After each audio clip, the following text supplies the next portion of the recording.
watching. I'm Margot Kinberg, and this is In the Spotlight, a closer look at a crime novel.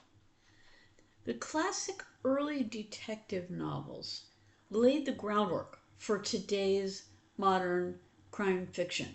They didn't usually feature the police in a leading role, but they did show us sleuthing and finding clues and so on.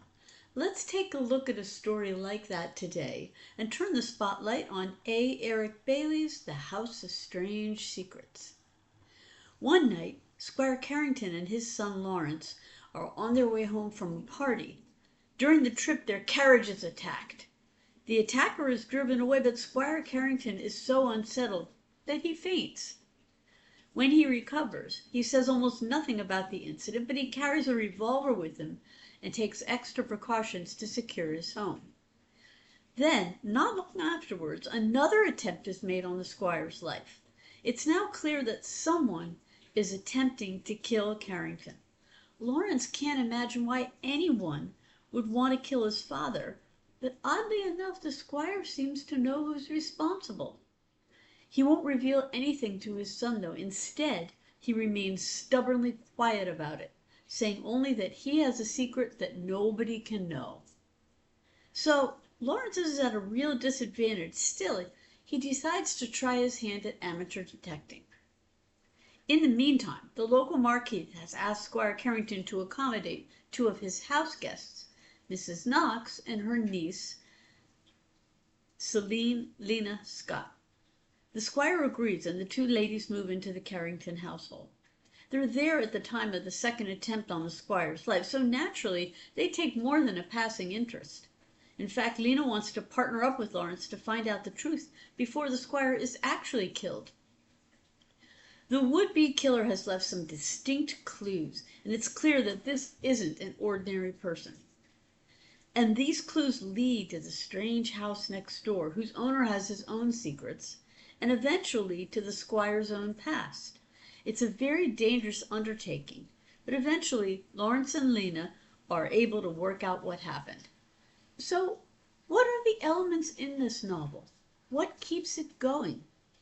This is a classic detective novel published in 1899, so the police don't play an active role in this story. The focus is really on the two amateur detectives. At one point, they do call in a private detective, but that turns out to be a disaster. In fact, Bayley doesn't treat the nascent PI business with a lot of respect.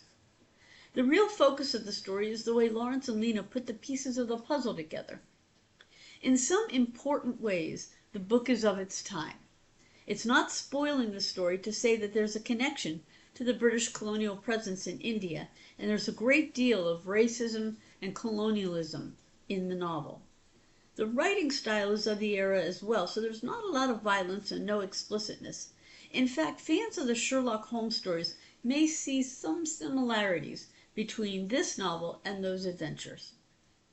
That said, though, it should be noted that Lena is not treated as a simpering fool or a proverbial shrieking violet. She's smart, she has good ideas, and she finds out information, and Lawrence respects her for it. There is adventure in this story.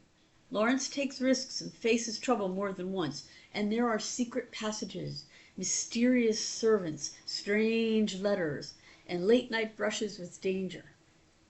The story is told from Lawrence's point of view, third person, past tense, and we follow the action as he and Lena find clues, draw wrong conclusions, and then correct themselves.